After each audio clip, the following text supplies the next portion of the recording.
In today's tutorial, let's do the Big Plaid Crochet Blanket. This is a fabulous blanket, works up pretty quick because you're going to need a big hook and the Bernat Maker Home Deck yarn in order to make this. So welcome back to the Crochet Crowd as well as Yarnspirations.com. We have a new afghan for you. It's a big plaid afghan and you're going to see that it looks really quite fabulous. Now the nice thing about this particular pattern, it's not afghan work, it's strips. So you see gray, blue, gray, blue. This is one strip and this is an example of one of them in behind the scenes. So this is exactly how it goes. And so there are 16 rows in order to complete each one of these layers. So once you get one strip done, then you do another one. So the another one is a different color pattern. And then at the end you just sew these strips together and it creates the plaid look that you see here. Very simplistic pattern. There are different sizes of panels. There's a narrow panel and then there's more of other panels. So you just gotta watch what they're saying here. So one side panel is chain 34, narrow panel is chain 16, and etc. So you just have to look for the colors in order for you to be able to make this, and you can kind of see here. See how one panel is bigger than the other? So that gives you the amazing plaid look when you're going to do it. So this is the moss stitch or the granny stitch or the granite stitch, and this is really quite easy. And then you're just gonna trace it once you get it all done with some single crochet around, and then just do some reverse single crochet to polish it off in order to get the finalized look that you see. So let me show you how to do the stitch, and then I'm gonna leave you to do the border because it's just single crochet all the way around and a reverse single crochet, which we have a tutorial available for already here on YouTube. So let's quickly review the stitch. It's very simple. It's chain 1 single crochet into a space, chain 1 single crochet into a space. So it's a really quite an easy pattern to be able to follow. The only thing you got to watch for is the edges when you're going to do it. So there's actually two rows that repeat each other in order to do this particular concept. And so when you go to change the color, you see that it naturally comes down just like this as a fabulous line. And so it's a really quite an easy pattern to be able to follow. In order to do this kind of idea, that you need an even number of stitches to begin to do this. So if you want to change the size using the same yarn, if you keep it even stitches when you're going to do the chain, it'll work out each and every time and you can follow the pattern exactly as it's written. Just make sure it's even. So let's grab our Bernat Maker Home Deck yarn and let's begin. You'll need 8mm size L crochet hook to begin. So let's begin today. You're going to need a slip knot to begin, and you can chain what it says, either chain 34, it could be chain 16. It depends on which panel that you're doing on this particular project. So if you want to substitute and do something different, as long as you keep it an even number, which I'm gonna do, you can make it perfect every time. So let's just do a smaller example. I'm gonna chain 10. So 1, 2, 3, 4, 5, 6, 7, 8, 9, and 10, just like this. So it's an even number, it's gonna work out. So let me show you how to do the starting, and then it's gonna be repeating of rows 2 and 3 for the remainder of the pattern. So let's establish our first row that goes across. So we're gonna skip the first one, go to the second chain from the hook and just turn it over and just make sure you get 2 strands of string on top of the hook. This matters because you'll have a big gaping hole if you don't. So just make sure there's 2 strands on top, pull it through, and you're gonna single crochet. So now the next one is chain 1, and in the chain 1 space, this is where the next stitches and the next layers will sit, if that makes any sense to you. So 1 and 2, skip to the second one over, again making sure 2 strands are on top of the hook, pull through, then pull through 2.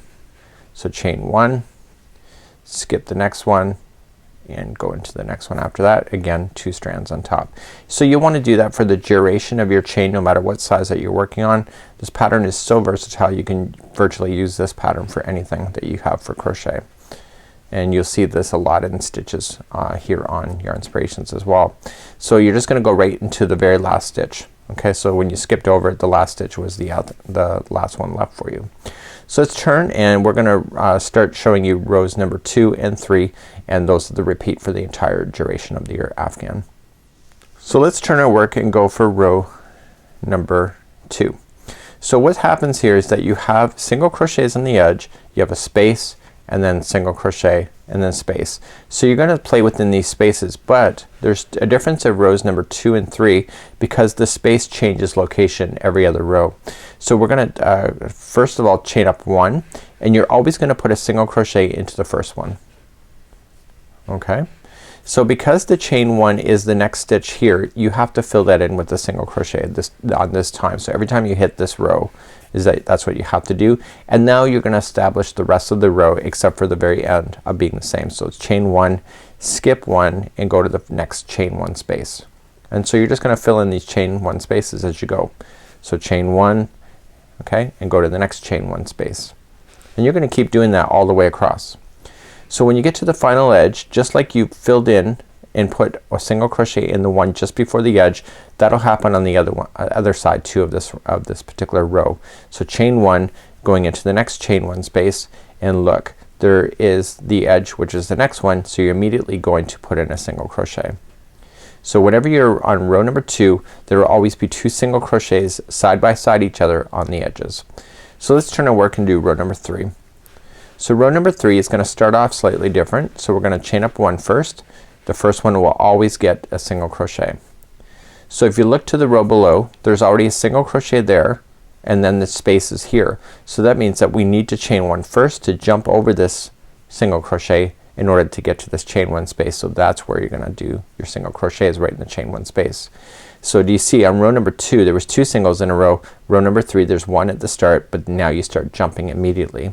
And so chain 1 and go to the next chain 1 space across.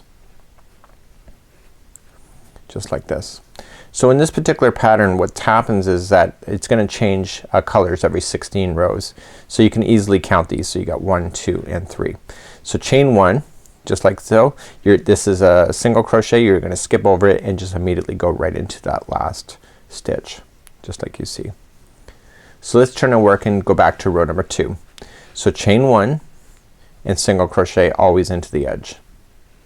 So you look here, the chain 1 is next, so you have to fill it in first, and then you can start your jumping. So chain 1 and single crochet into the next space, and chain 1 and go into the next space, and chain 1 and go into the next space. And once you hit the other side, you'll notice that it's right before the edge, so you fill in that last one with a single crochet. So this is row number 2 where 2 singles sit side by side. Going back to turning it and going back to number 3. So chain 1, single crochet into the first, then chain 1, and because the single is in the next one, so you gotta jump over that in order to get to the space. So then that's where you're gonna do your next single crochet is right there. And you keep doing that. So chain 1 and go into your spaces. So if you can watch the beginning and the ending of these rows, it'll work out pretty quick for you and you'll speed along pretty good. So chain 1 and then go right into the other side. So once you're ready to change colors, all you're just gonna do is just fasten on a new color, and then just start immediately, and you'll see that you'll get the same look here of just the stitches being changed. And then you can see it looks really quite fabulous once it's laid out like this. And then once you do another 16 you'll change it again. So you're gonna do 5 panels in order to put these together, and then what's gonna happen is that you're going to then circle the entire afghan with single crochet. So because this is going in there, so one will be into a space, one will be into a single crochet. On the sides you're just gonna go on the sides of the rows. You go all the way around, and then the next time you'll do reverse single crochet as you come in order to complete this edge. We have videos here on YouTube on how to do the reverse single crochet. So it's a really quite a simple look, and it's the nice finale to this particular afghan. So this is the Big Plaid Crochet Blanket, and I think that you'll really enjoy it, and this is a really great yarn to work with. I think that you'll love it as much as I do. So until next time, I'm Mikey on behalf of Yarnspirations as well as thecrochetcrowd.com. We'll see you again real soon. Bye bye.